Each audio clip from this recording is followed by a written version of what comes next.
This week on Q&A, syndicated columnist and PBS NewsHour political analyst Mark Shields discusses his early career in politics and his transition to journalism.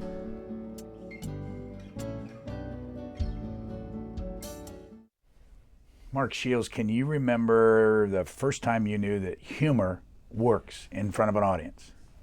No, I really can't. I recall humor, the importance of it growing up, and telling a story, but I can't remember that epiphany where I said, wow, what a difference it makes.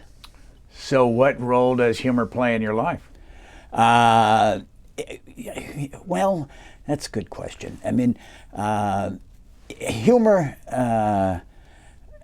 I think, is great for putting life and its trials and tribulations into perspective, and it's a great antidote to self-importance, and a great antidote to pomposity. So in that sense, I welcome humor, I appreciate humor, and occasionally I'm lucky enough to use it. Can you remember when you first knew that an audience would listen to you at all? I do. I was, as a matter of fact, working for Senator William Proxmire at the time, the Democratic senator from Wisconsin, and he had, as was his custom, he was a man of incredible discipline, and he had committed to the United States ratifying the Genocide Convention. And toward that end, he gave a daily speech on the Senate floor, and in support of it. And I was tasked, that's a word that you don't hear very often, at least from me, using a noun as a verb. My responsibility was to write a daily speech, which I sometimes did under great deadline pressure, much to the consternation of the senator. And the word got out that I did this, and I was asked to give a speech, to speak on the Genocide Convention at the Willard Hotel and at a luncheon. And I did, and the crowd seemed to respond and liked it, and I said, wow, that was fun. So after that, I accepted opportunities, whether it was wherever it was to speak, within reason. I didn't speak to the Arms of Krupp or other groups that I found particularly offensive. What have you learned about audiences over the years, and what when they start to respond to you? Because I know you do. How many times do you speak a year? It depends on the year, quite honestly, because in a presidential year, for example, you get asked a lot more than you can give it, because you're covering the campaign, and when there's a change of administration, there's always more invitations to speak because people feel somehow you must know something. Nothing worse for a speaker on politics than a re-elected president, whether it was George W. Bush. It's no reflection of Barack Obama, or Bill Clinton, because that means continuity rather than change. As far as the speaking itself is concerned, I enjoy it, and I enjoy the challenge. You're walking into a room full of strangers. In most cases, you've never met them. They've never laid eyes on you. They may have seen you on television in passing or whatever. And you're going to walk out of there in an hour with some sense of you. In that sense, it's a challenge. You've got 45 minutes to make them think, make them laugh, and that's the highest praise you can get coming out. Is someone coming up, and which occasionally happens, said, "You made me think, and you made me laugh," and boy, that's high praise indeed for me as a speaker. Let's lay down the basics for Mark Shields. Born where? Weymouth, Massachusetts, May 25th, 1937. Parents did what? My dad was a salesman, a paper salesman, and a civic involved in the town and its governance and politics. My mother had been a school teacher, but at that time, when school teachers married, they were now sullied or stained women or something of the sort, because they no longer could teach in the public schools of Massachusetts as a married woman. So she was a mother and a homemaker. How many brothers and sisters? Had a brother, one brother who died, and one older brother and one older sister. Still alive? Still alive. My brother and sister are both alive. My brother, sadly, has done very well and become a Republican because we were born Democrats and baptized Catholics, I think is the way that it was put to us. He's very well. He's terrific, and I talked to him yesterday, and we occasionally argue about politics, but not with great affection and admiration. Who had the most influence on you as you were growing up, and as anybody, not just your parents? Well, certainly my parents did. My parents had enormous. We got 5 newspapers a day, Weymouth, Massachusetts was a middle class to lower middle class town. It was a blue collar town. I think today it has the highest per capita union membership of any town or city in the state. Which is partly a reflection of changing residential patterns, but we were an aberration in that sense. I mean, my folks were intimately involved and engaged and cared about it. My dad was on the school committee and cared deeply about the public schools. We all went to public school.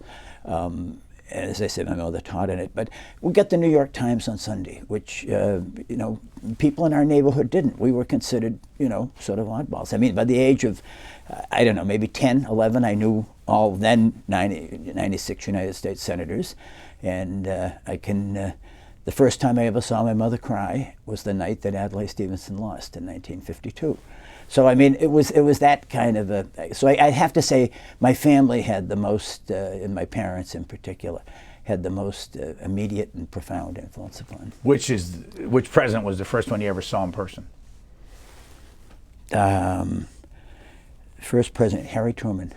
They roasted me out of bed, and like 5 o'clock in the morning, he was driving through Weymouth in his 1948 campaign on his way to Brockton.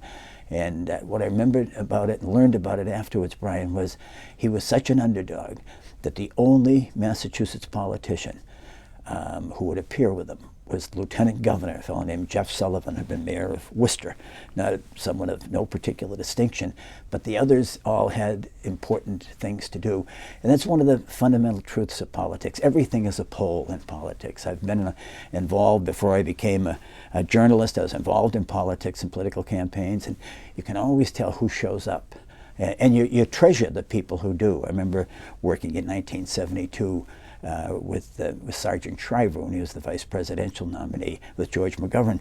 And I remember Fritz Hollings showing up in South Carolina. Why we were in South Carolina, Pat Caddell will explain that someday, the boy genius pollster of the McGovern campaign, why we were in South Carolina. But, and showing up on the State House steps.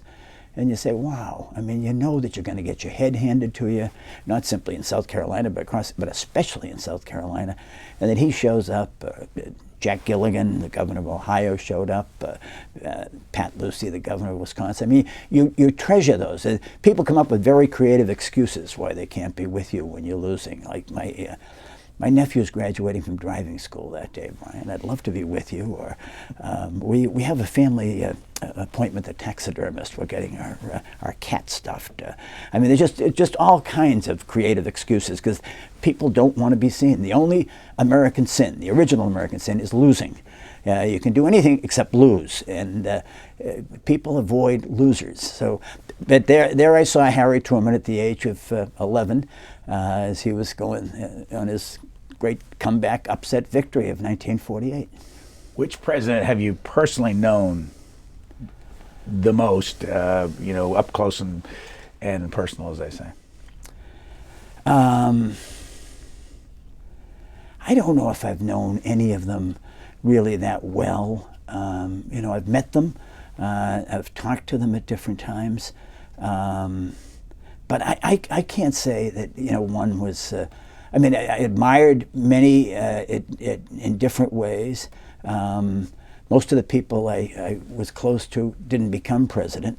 I hope not, because I was working with them or for them at the time. But I admired Gerald Ford, and whom I did not know well, but spent some time with. And I always thought he was the most emotionally healthy of all the people I've ever known who was president. Not that the others were basket cases, but he became president. Most people become president, and Bill Clinton was not the exception. Sometime around the fourth grade, I mean, they get that bug, and as the late and very great Mo Udall, who sought that office, once put it, the only known cure for the presidential virus is embalming fluid, and they're driven to that office. Gerald Ford wanted to be Speaker of the House. When he was the Republican leader of the House, the Republicans were in the minority. Along the way, he became president. And he knew who he was. He was comfortable with who he was. And I always wish I'd known Harry Truman, because I felt that he liked being Harry Truman. He never thought about being anybody else but Harry Truman. And I felt that way about Gerald Ford. 30 years ago, this is your life, Mark Shields. 30 years ago, here you are appearing on this network on a call-in show of all things. Okay. Let's watch. It's baloney on both sides. There is no thinking. Ronald Reagan is a phony on defense, a phony. All right? Ronald Reagan never says that in the defense of this country, are we going to take one 18-year-old kid out of Bethesda, Maryland, or out of Palos Verdes Estates, California, and ask him to serve. No, no, no. We're going to staff this army. We're going to fill it up with kids from working-class American families, poor kids, black kids, white kids, brown kids, who can't get jobs. Okay, that's what our army is. Now, I think this is where I say Fritz Hollings is interesting, right, and bright. He said, what we need in this country is a demonstration of willpower, not firepower. We're talking about MXs, we're talking about nerve gas and baloney and all that stuff. You know, where the hell is the commitment? There is no. I mean, I don't know if you could get a draft call past the Congress of the United States right now. All these tough Republicans, all these tough, let's spend more, borrow more. Spend more, borrow more. Republicans. And, reversed, and listen, it's bipartisan at this point. Spend more. I agree with it, and I may have mellowed a little bit in my delivery, but I will say this, that Fritz Hollings, who I mentioned in that, senator from South Carolina, somebody I admire enormously. He ran for president in 1984. And I remember he went to the New Hampshire primary, went up to Dartmouth College. And there he stood before these very privileged, and in many cases pampered, Ivy League students, and said, I want to draft everybody in this room because I want our military, it has to be a cross-section of the country.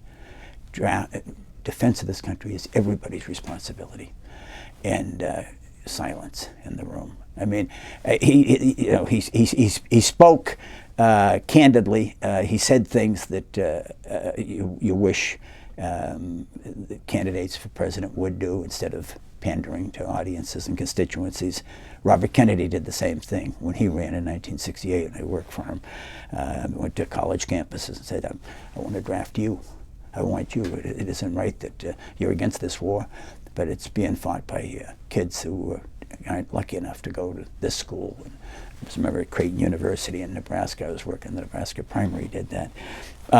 So I do believe that. I do believe. I think we'd have a lot more thoughtful and responsible foreign policy. We'd have a lot less swagger.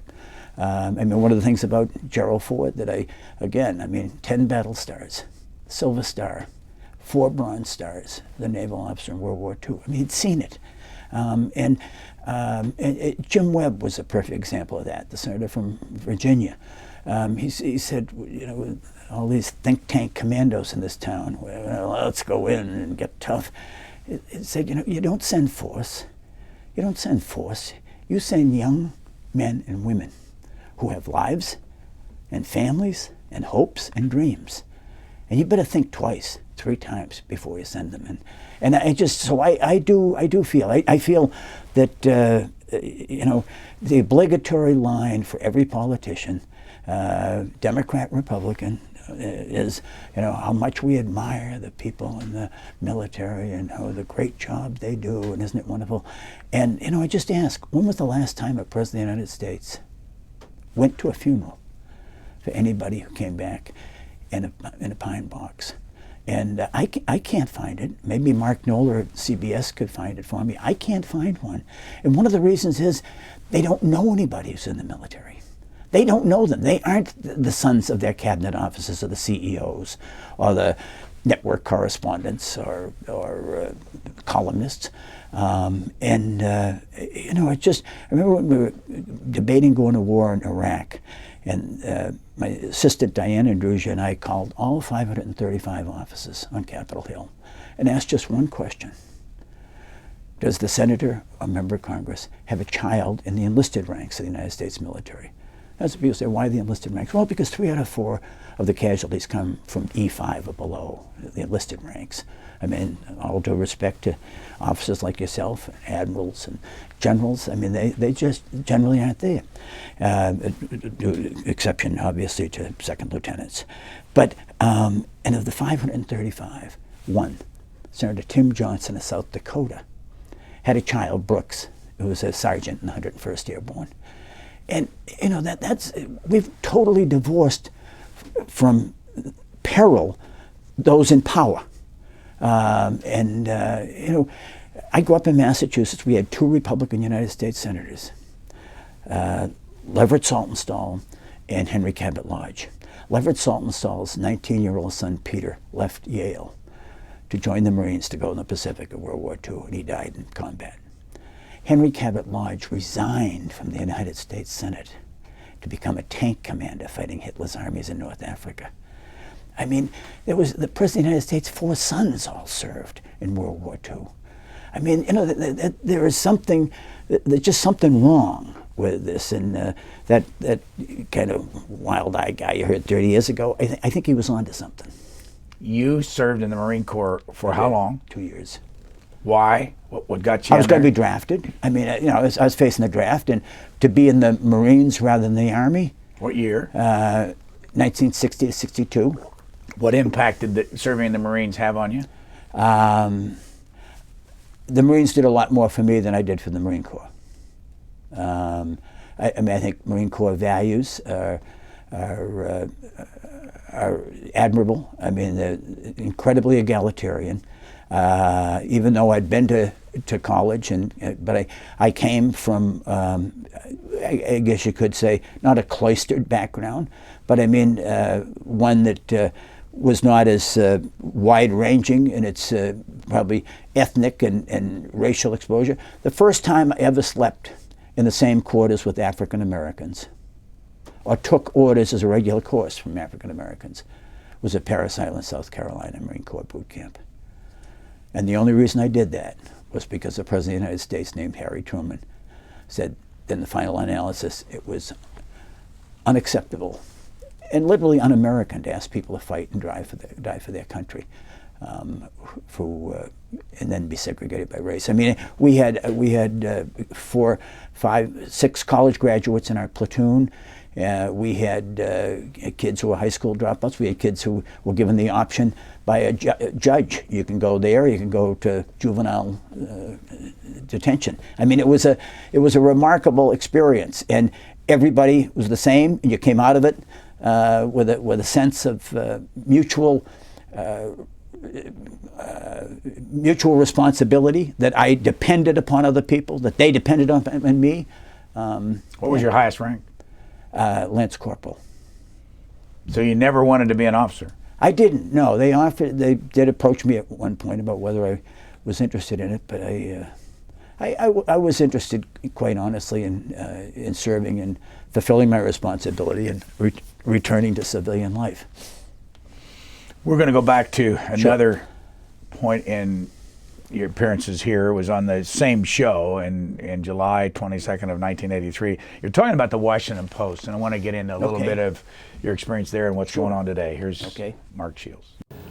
The Post is a very, very influential voice in the nation's politics. When you have the most important, certainly political city in the country, Washington, D.C., and the Post has been the dominant voice in that city for a long time, members of Congress, federal policymakers, whether they want to or not, that's their principal link with the print journalism. I mean, sure, you get the Times, or you get the Wall Street Journal and other newspapers, or the hometown papers of the LA Times or what, but the Washington Post is delivered at their doorstep at 6 o'clock in the morning.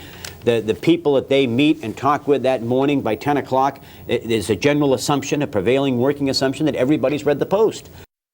Everybody's read the Post. Can they still say that? I don't know. I mean, probably not. I mean, they may very well have glanced at the website, look at an aggregator, and if there's a Post story that directed them that way. But how long did you work for the Post? I worked for the Post from 1979 to 1981. Why did you leave? I left because how I happened to go there was kind of fascinating. I mean, Meg Greenfield, I'd written a piece, I'd written a couple of pieces, op-ed pieces at different times. I hadn't been in journalism, I'd been in politics, and she approached me and said, "Would you like to write political editorials for the Washington Post?" And I, not knowing any better, I said, yeah, but those are unsigned. I've got to get some ego satisfaction. And she said, okay, you can write a once-a-week column. So I did that from 1979 through the campaign in 1980, and covered the whole campaign, which was great. There was Ronald Reagan against Jimmy Carter. And in 1981, I'm not an employee. I've been on my own, essentially, essentially since 1968. I mean, for being, do something for a period of time, but I'm not somebody who's an institutional person or an organizational person. And I like that, being able to try something different and go in a different direction. So after 2 years there, very happily, and I just wanted to strike out on my own. You still write how many columns a week? I write one column a week now, yes, for Creators Syndicate. Yep. So you've spent a lot of time around politicians, and I want Yes. to ask you let's see if we can get you to name 5 of your favorite politicians. 5 people that you remember, and give us the reason why you remember Sure. them. And I might as well just throw it out first, because you've got a story to tell about Bobby Kennedy, and you've written a lot about that. You still write about it to this day. What was your relationship to Bobby Kennedy? I worked for Robert Kennedy, and I knew him slightly when I worked in the Senate. I worked in the Senate for Senator Proxmire, and I worked on labor and civil rights issues for the senator. And I knew Senator Kennedy not well there, but I went to work for him when he ran for president in 1968, and was in Nebraska and Oregon, and then in California for the California primary, which he won, of course, and then was murdered. I just felt about Robert Kennedy, there's 2 types that we're always looking for in American politics. We're looking for a conservative with an obvious heart, who you can say, gee, there's a real human quality to him. And then you're looking for a liberal who's tough, who's got a real backbone. And I just felt that Robert Kennedy was the embodiment of that. I think he was, in many respects, the last tough liberal this country's had. And he was certainly the only candidate. I remember the Indiana primary in Gary, Indiana, is going through a tough town in an open convertible. And on one side of him is Tony Zale, the former middleweight champion of the world, a tough Slavic fella, product of Gary. On the other side was Dick Hatcher, the African-American mayor. And on both sides, you can see both communities cheering. And he was that candidate, my judgment, would have brought together white working class and blue-collar Americans and African-Americans in a way that nobody before or since had ever done. I think would have made an enormous difference in that sense. He was opposed not simply by big business. Great chunks of big labor, including the AFL-CIO, opposed him vehemently for what he had done as Attorney General on corruption, but also because they were supporting Vice President Humphrey, who had been a long-time ally and supporter of theirs. So I mean, it was interesting. He would have, I think, been elected with fewer encumbrances in that sense. I mean, or obligations than I can imagine. What's where were you in? Were you in that hotel when? No, I was in San Francisco. I've been responsible or involved in getting out the vote in Northern California. So in the Bay, I was in the Bay Area when he was shot. What was it like hearing that this man had been shot? You know, I just remember hearing it. We were at a rally in San Francisco. Ted Kennedy was there, and it was just everything went out. I mean, the air went out of the room. The music stopped. The laughter, everything. It was just sort of a sense of dread and disbelief. I mean, you have to understand, it was what, 4.5 years since his brother had been killed. I mean, so and it was only 2 months since Martin Luther King had been assassinated, and I'd been at Ebenezer Baptist Church for Martin Luther King's funeral, which still remains one of the most remarkable events I've ever been privileged to attend. I mean, a sweltering day in Atlanta. How does this compare, though? And I'm not looking for moral equivalence, but how does this compare, the feeling that in this country back then in '68, after Jack Kennedy had been killed, and then Robert Kennedy and Martin Luther King and all that, compared to today when we're dealing with all these attacks, like the kids that killed and all that stuff up in Newtown? And I mean, the way the country felt. Well, I think these were national experiences. I mean, Newtown was a trauma that, the slaughter of the innocents. I mean, and the more we read about it, and the heroism and the selflessness of the teachers involved. I mean, it just, that was, that's a separate experience, which we're still processing. But as far, Brian, as America in 1968 had a nervous breakdown. I mean, if you think about it, I mean, you had the anti-war thing, which again was, draft inspired. I mean, you abolished the draft. Which was done with liberal support. What year? You remember? 1973. But it was going down. It was going down because it had gone to the lottery system, and but I say that because the war in Vietnam became a moral issue. When, as that young punk on your show pointed out, when the draft notices started getting out of Youngstown and out of Fort Wayne, and into Shaker Heights, and into Bethesda, Maryland, and Grosse Pointe, Michigan. That's when it became, when the nicer neighborhoods were getting draft notices. As long as they had their college deferments and could avoid military service, it was just an unpleasant interlude. Then it became a real, and the campuses became alive. College presidents had their offices taken over. I mean, at least 4 dozen campuses. When Martin Luther King was assassinated, 138 American cities went up in flames. Robert Kennedy's assassinated. I mean, the Chicago Convention that year. I mean, it was just trauma upon trauma. There was a sense that events were in the saddle, that nobody was in control. What did it do to you personally that Robert Kennedy was killed? I can remember my wife, who had been on the campaign with me and flown the day of the convention. Were you married then? Yes, yeah. And still married to the same woman, and happily. So, and isn't Anne a lawyer too? She's a reformed lawyer, retired lawyer. Okay. Yes, but that's right. We just went away. We went to Cape Cod. And went to a place with no phone, and I was at that time I was still drinking. I have not had a drink since May 15th, 1974. It took me that long to find out that God made whiskey so the Irish and Indians wouldn't run the world.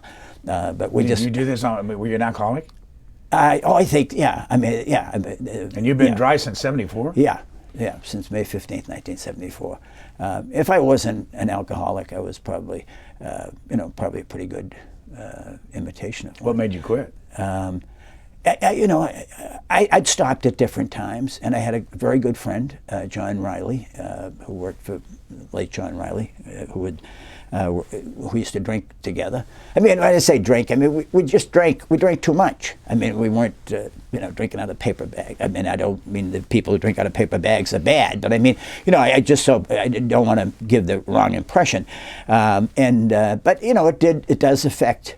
When you drink a lot of beer, you drink a lot. I mean, I saw a sign on a wall once at an AA meeting. If you drink a lot of beer, you drink a lot. I drank a lot of beer.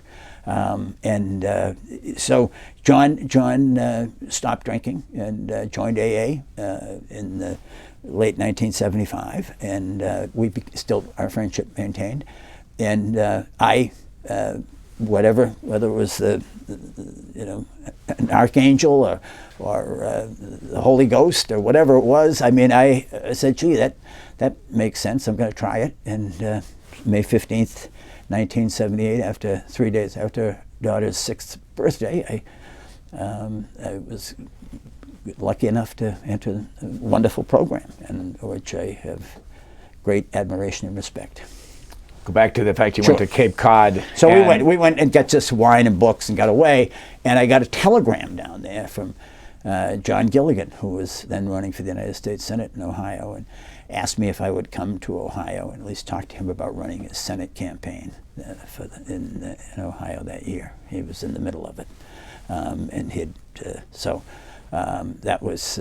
But I mean, I guess it just wanted to get away more than anything else. Wanted to get away. All right, we talked about Robert Kennedy. Would you put him at the top of your list? On my list, I'd have to have Tip O'Neill.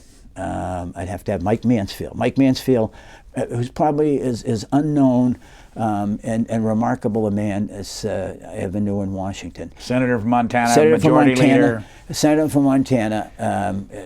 Quick story. Can I tell a quick story about Mike Mansfield? Tell a long story. Okay. Mike Mansfield, his parents were Irish immigrants. His mother died. He was just an infant. A toddler, and his father couldn't raise the two of them, so he put him on a train. Mike and his sister out to Montana, where a bachelor uncle said he'd take responsibility for them. And he's brought up in this sort of austere, and he's a rebellious kid, and at the age of 14 he finds himself in juvenile home or reform school, whatever you want to call it, runs away from the reform school, and with forged baptismal certificate enlists in the United States Navy at the age of 14. He makes 3 crossings of the Atlantic. They find out that it's a forged certificate. He's thrown out, and he joins the United States Army. He serves, the Army tells him that they'll send him to China. He's got this passion. He wants to see Asia. They tell them, not for the first time, a military service lies to an enlistee about what they're going to do for him. And he doesn't go. He completes his hitch, and he goes across the street to the Marine Corps recruitment. And he said, will you send me to China? And the sergeant says, we will send you to China. He joins the Marines, and off to China he goes, and he serves in China. And he comes back. By the age of 20, he has served honorably in all 3 branches of the United States military. There's no Air Force, of course, at the time. Goes back, falls in love with a woman in his hometown in Montana who's a school teacher. Said, I'll have nothing to do with you until you finish school. He finishes high school in a year, goes on to become a professor of Asian history at the University of Montana, gets elected, serves 34 years in the Congress of the United States, majority leader longer than anybody in history. United States ambassador to Japan under both President Carter, asked to give the President Reagan. And when he dies, written on his tombstone at Arlington, at his request, is Michael Joseph Mansfield, born March 16, 1903, died October 5th, 2001. Private, United States Marine Corps. No majority leader, no ambassador to Japan. And he was a remarkable man. I mean, when I was involved in working on the Voting Rights Act in 1965 on Capitol Hill, which was the real fight. I mean, it was, 3 years before they passed the civil rights public accommodations, which was changed. People go to hotels and restaurants, and it changed customs. But you're talking about changing power, and there was a total filibuster led by Democrats. The South was all Democratic senators then, and every day, the leaders of the Senate, Everett Dirksen, the Republican, Mike Mansfield, the Democrat, and Phil Hart, who was the Democratic sponsor of the legislation, and Jacob Javits from New York, the Republican, Phil Hart of Michigan, would meet. And at 4 o'clock, they'd come out and talk to the press. And you remember Dirksen. Dirksen was just this marvelous figure. I mean, great copy and had marvelous flourishes, great rhetoric. Mansfield was very taciturn. And Dirksen would dominate these events. And finally, after a couple of weeks of this, as chief of staff of another Midwestern Democratic senator comes to see Mansfield's top guy and says, look, every day they have these meetings outside of Dirksen's office. Couldn't we at least a couple of days a week have it outside of Mansfield's office so people would say the Democratic president's pushing this, Democratic leader. Mansfield's guy goes to see him and says, Senator, this has been brought to me. I think it's a legitimate complaint. Could we do it? And Mike Mansfield turns on his staff person, very close to him. He said, let me tell you one thing certain. You understand, last year in 1964, the Republican Party lost its way on Abraham Lincoln's values of civil rights, and with Barry Goldwater, whom I happen to like, but he was absolutely wrong. And they suffered a terrible defeat. Anything that helps American people to see the Republican Party is returning to the values of Abraham Lincoln is good for the Republican Party, and it's good for the United States of America. I don't want the subject brought up again. Now that, to me, is leadership of just, noble. Explain this. He used to have the record at Meet the Press for the most questions asked and answered. Yeah. 57, I think, was the number. I heard that. I heard 26 on Face the Nation or something. How do you describe somebody in today's world that could say yes, no? Won't say. How about won't say? That's what he'd say. Can't say, don't know. I mean, how about somebody saying don't know? He just did. I mean, that was, he wouldn't take briefings from the CIA because he thought they were just seductive, to which they were, to get you not to talk about subjects. Because we can't talk about that because we've already briefed you on it. He was a formidable critic and adversary of Lyndon Johnson and Jack Kennedy on Vietnam. Tip O'Neill seems to be Massachusetts, you're Massachusetts, Boston College, you're Notre Dame, Irish Catholic, you're Irish Catholic, all of that. Why did you admire him? Why did I admire him? He had about him Mary McGrory, who I just revered as a writer and as a friend and as a wonderful human being, said he was a stranger to self-importance, which is important to me. I mean, that you're not forgetting where you came from and all the rest of it. And he was a stranger to self-importance. I mean, I remember an interview once, and he said, I got to tell you the funniest thing that happened. He said, I'm sitting up there in the House, and Eleanor Kelly comes in, my secretary, and she said, Mr. Speaker, Eddie Anderson's on the phone. And he said, I'll be honest with you, Mark. Eddie Anderson's a fella from the old neighborhood, and things hadn't worked out very well for Eddie. And I said, I'll take the call. I said, Eddie, old pal, how are you? And he says, Tip, I'm in a bar in Somerville. And he said, yeah? And he said, I'm with a couple of guys, and they don't believe I know you. And he said, Eddie, you're a great old pal. He said, well, Tip, would you just tell these guys that I know you? So he puts him on the phone and said, hey, Eddie's a great pal of mine. This is Tip O'Neill in Washington and so forth. And put Eddie back on. He said, Eddie, is there anything else I can do? And he says, no, Tip. He says, we're just proud of you. And he said, we see you on C-SPAN. And he said, I got to tell you, Tip, you look like W.C. Fields up there. Now, anybody who could tell a story like that about himself, and he just always, he gave the benefit of the doubt to the people who didn't have high-powered representation here in Washington, who didn't have chauffeur-driven cars, who didn't have 3 or 4 staff people carrying their briefcases for him. And that, I mean, there was just something. I mean, that he knew who he was, not unlike Jerry Ford. He was Who comfortable. else? That's 3. That's 3. Who else would I include? Certainly, I mentioned Gerald Ford. Mo Udall, to me, was an exceptional man. I mean, Bill Proxmire was a remarkable man, and a man for whom I have great admiration and affection. Sarge Shriver as well, Ed Muskie. I mean, a lot of Kevin White, the mayor of Boston. But Mo Udall was.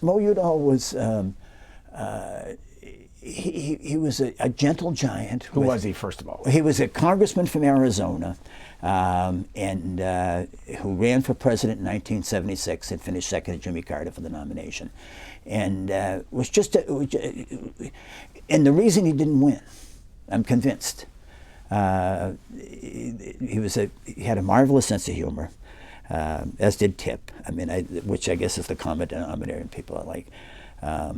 Is that he was a gentle giant, I said, with laughter in his soul and steel in his spine. I mean, he took on the established leadership of his own party, but he could never convince himself, Brian, that the Western world would collapse if he didn't win. And I think there has to be something of that in the successful presidential candidate, the indispensability factor. And he didn't have it. Mo just had too wide a perspective of who he was and what he was about.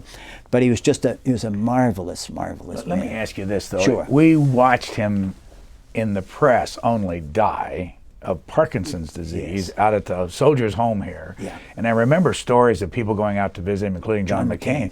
Did you ever visit him? I did. And I'll say this about John McCain. John McCain's 2000 campaign, when he ran for president, is the most memorable campaign of any that I've ever covered or been around. I mean, it was just, we'll never see it again. I mean, here he was, facing George W. Bush, who had all the face cards of the Republican Party backing him, and the 3 Republican governors in New Hampshire, and all the money. And John McCain went out and held 114 town meetings. And he stayed there until every question was answered. And you'd see people, the light bulb going over people's head. They'd say, when are we going to get the Patient's Bill of Rights? And John McCain would say, we're not going to get a Patient's Bill of Rights as long as my party is owned by the insurance companies and the Democrats are owned by the trial lawyers. Next question. I mean, it was just, and it was just this refreshing candor. And you'd see it in people's responses. And then he was totally open to the press.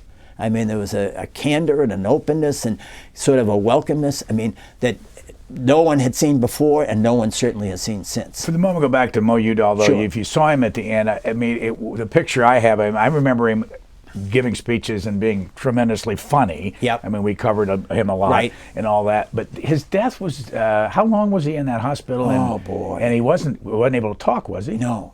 It was just, that's what McCain used to do, was go out and read to him. It was a terrible death. I mean, a long illness, debilitating, it was so sad. I mean, because he had that, as you point, that marvelous wit, he seemed aware. And you worked for him. I worked for him when he ran for president in 1976, You're right. I did not. No, I was managing because I'd stayed out of that campaign because my wife Ann was taking the bar exam that year. After being married to me long enough, she realized I had this uneven work and Where did income you meet pattern. her, by the way? Met her in Washington. She was my roommate was dating her roommate. That's when men had male roommates and women had women roommates, and so I met her. She was while we're on roommates, I remember John Sears, a famous political name, being your roommate at Notre Dame. He wasn't my roommate, but he's a good friend. Oh, he wasn't your roommate? No, John's younger than I am. He was. Who was he? Or is he? John Sears was I once did this. I was writing a piece. If I had one call to make in a political campaign, I'd call John Sears. And my editor said, no. I said, if I had 2 calls to make, one of them would be to John Sears, because you want everybody else to think they're the other call. And it was, but I mean, that's how I thought of John Sears and think of John Sears. John Sears was the genius. He was 29 years old, and he and Pat Buchanan were the two people on the payroll working for Richard Nixon, who was coming back from having lost in 1960 at Jack Kennedy, having lost to Pat Brown in '62 in California, and his comeback campaign was basically 66 to 68. He campaigned in 66 for Republican candidates. They did very well. It was a good Republican year, and Nixon had been the one guy who had been out there for all of them. And Sears and Buchanan was writing the words, and Sears was doing his politics. And then John went into the White House as a White House counsel, and Mitchell and I'm trying to think who else. Somebody else really didn't like him. He was too friendly to the press.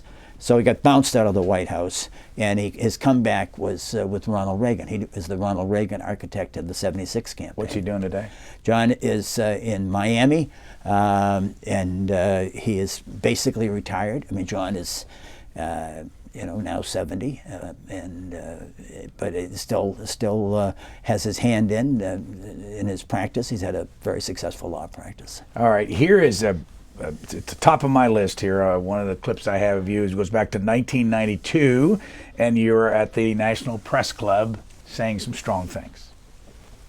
What happened to the Republicans was that they reinforced that perception and that prejudice against the Republicans as the party of the wealthy by nominating George Bush. In spite of pork rinds and WMZQ and country and western music and all the other little trappings we've heard, this is a guy who will have a dash of coffee, and his biggest social offense was once ordering the house Chablis. Now, that works pretty well in good times. It kills you in bad times. It absolutely kills you. Did they pay you to speak there at the Notre Dame Club of D.C.? No, the Notre Dame Club. I'd do anything for the Notre Dame. Wear that tie today on top of it. This is Irish. This isn't Notre Dame. Notre Dame's blue and gold. Well, I thought you'd know that, of all people, for goodness sakes. I mean, having been vanquished by them so many times. No, that's a theory I have, that the two parties, perception of the Democrats is they're kind of downscale, sort of not well educated. That's been their constituency. So the Democrats love to nominate people with Ivy League pedigrees who speak in complete paragraphs. Stevenson, Kennedy, Roosevelt, even Bill Clinton, Barack Obama.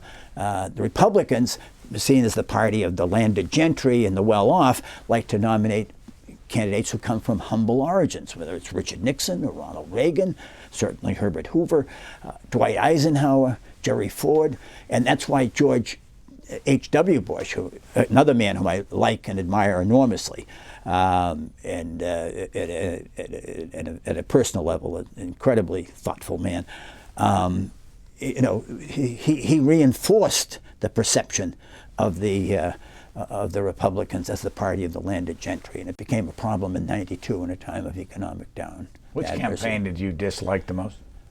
The 2012 campaign was a pretty bad campaign. Because? I don't think either Barack Obama or Mitt Romney really likes politics that much. And you've got to have people who like politics. How can you not like politics and run for president? I mean, you'll have to ask them. I mean, or their doctors. I mean, I don't, but I don't think either one of them get much joy out of it. I mean, do you still get joy out of it? I do. I mean, not as much. I mean, there was a time, when you'd stay up late at night, and everybody would have a funny story. And I think there's less of that now. I think there's less letting down of hair. I mean, there is a lot more control in the campaigns and a lot less accessibility. I remember it seems like 30, 40 years ago that journalists like you would know these folks having had drinks with them and all that. And today it doesn't seem like it ever happens. I think that's, I don't know if it's true for everybody, but it certainly is true, I think, for, well, I mean, in Obama's case, I mean, he came here and was elected in '04 and landed, and immediately Dick Durbin, who was his colleague, said, "This is your chance to run. I mean, which is sort of selfless for a senior colleague to say to somebody, this is your chance to run. And, to a considerable degree, he was exploring it from that point forward. There isn't that. Jack Germond being a perfect example of that.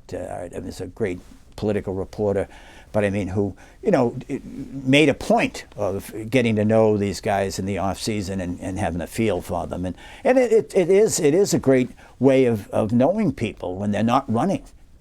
In your lifetime, 17 years with Capital Gang, CNN is numbered 17 years. 17 years. Why did they give it up? Robert Novak, who was my great colleague and wonderful friend, it was his idea of the show. He was leaving the McLaughlin group where he was unhappy, and this was his rump group, and off we went. I'd say he, as the executive producer, made two mistakes. One, as far as Capital Gang was concerned, he agreed to go to an hour.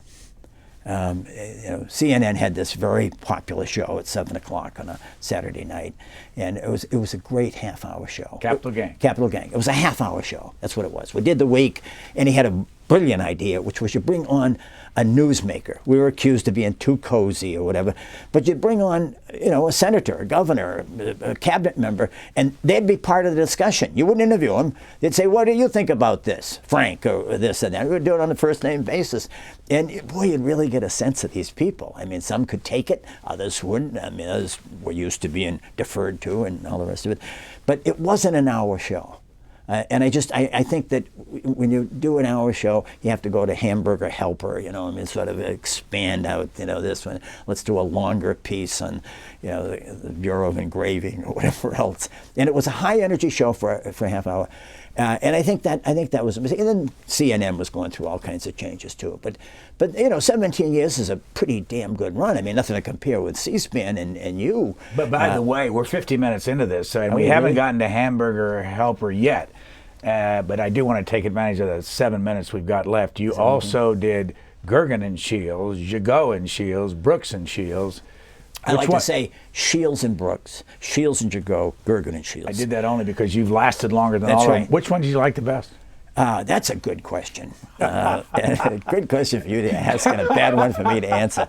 Every one of them. I did. David Gergen was 6 years. From 1987 basically to 1993, I think. And then he left, of course, to go to, he sort of tarnished his Republican credentials by going to work for Bill Clinton. You can hear Republicans say, though, that that's the kind of a Republican that they, Republicans say that's the kind of Republican you have on PBS. Well, you can't say that about Paul Jagot, the editor of the editorial page of the Wall Street Journal. But he's gone, though. Right, but he did it. Paul did it from '93 to 2001, and the only reason he left was he went to New York. It's a Washington-based to run the page. To run the page, yeah. He got the promotion. Which one of the three did you like the best? And then since then I've been doing it with David Brooks. All three of them have been terrific. I've been very, very fortunate. In all three. What's the difference in those three Republicans or three conservatives or three whatever they are? What's the difference? I don't know. I've done it with David Brooks longer. Now we're coming up on 12 years. So I've kind of watched David grow from this young firebrand into the Walter Lippmann of his generation. So it's kind of been that's been kind of a fun thing to be witness to. So the greatest journalist in your lifetime, or that you've ever read or ever known besides yourself? Boy, oh boy. Somebody that you admire. Mary McGrory. The way she wrote. The fact that Mary McGrory was a columnist for the Washington Post, before that for the Washington Star. Just a couple of things about Mary. She was a shoe leather reporter. She went to the events. She didn't just do the thumb sucking, I had lunch with the Secretary of State and this is what he said, and blah, blah, blah. She continued to do that. And she said, asked about, are you subjective? And she said, only about 85% of the time. She said, I hated the Vietnam War and I hate the way we treat kids. And she did. And she was somebody who lived it in all her spare time. She devoted effort, energy, and recruited her friends. Not didn't recruit them. She absolutely demanded and commanded that we work and help out at St. Anne's orphanage, which was her passion. Here you are on Inside Washington, a program that you now appear on periodically. Yes, let's get that straight. Yes. I think all he needs is a name change. That's absolutely true. And I have a suggestion. Jeb Ochocinco. That way he covers Hispanics and wide receivers at the same time. I think it would be a tremendous asset to him. It is an interesting. The other thing he does need, too, is a speech coach. He gave one of the 2 or 3 dullest speeches at the Republican convention. And that, believe me, that was a competitive thing. As for Chris Christie, I mean, I'm the last person in the world to tell him he should join a gym, but watching him get out of an SUV was like watching the Russians get out of Afghanistan. It took that long. I think we're going to just move along after that. You got him on that one.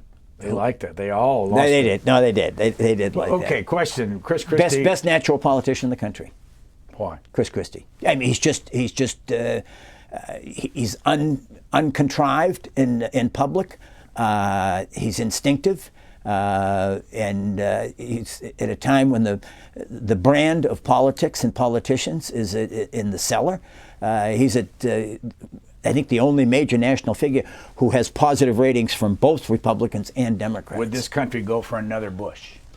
Jeb Bush, I think Jeb Bush is so different that the question is, will the Republicans understand? Jeb Bush understands this, Brian. In 2040, Texas will be 20% Anglo. When George H.W. Bush was elected president, he carried New Jersey, he carried Illinois, he carried Ohio, he carried Michigan, he carried California. Those states are no longer, he carried Maine and Vermont. Those states aren't even competitive for Republicans now. And if the Republican Party is ever going to be competitive again, they've got to understand that what Jeb Bush has been telling them, especially on reaching out to Hispanics. I mean, and the fastest growing constituency in the country, that nativism, or whatever you want to call it, that has sort of dominated the Republican nominating process, which really, if you think about it, came back and bit Mitt Romney. I mean, Mitt Romney ran against Rick Perry, whom he was worried about, and Newt Gingrich, whom he was worried about, on the right side of immigration, accusing Rick Perry of being soft because Texas had passed a DREAM Act with 4 Republicans in the entire legislature voting against it, and because Newt Gingrich said a family that had been part of the community for 25 years in a church and been participating and paying taxes shouldn't be summarily dismissed. I mean, so this is, I mean, Jeb Bush is a possibility, but he better get a speech coach. Go back and look at his speech on C-SPAN, and it was, I mean, forget Ambien. It puts you to sleep. This is the last question, when was Mark Shields the happiest in politics? Boy, oh boy. You know, I said at the time, in retrospect, you know, working for Jack Gilligan in Ohio, he was elected governor. I managed his campaign, and Kevin White, when he was reelected mayor of Boston in 1975, and I was involved in the leadership of his campaign. Robert Kennedy. When you're doing the Robert Kennedy thing, you know, in retrospect, because when you're doing what you enjoy doing, what you like doing, what you do well, and you think you're going to make a difference that's going to be better for the country, and especially for widows and orphans and people who don't even know your name, or never will know your name, boy, that's about as good as it gets. Mark Shields, columnist, raconteur, television commentator. Thank you very much for your time. Thank you very much, Brian.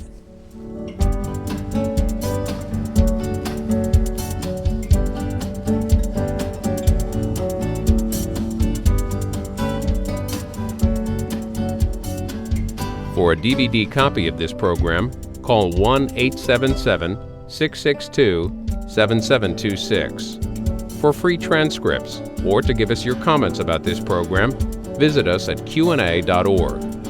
Q&A programs are also available as C-SPAN podcasts.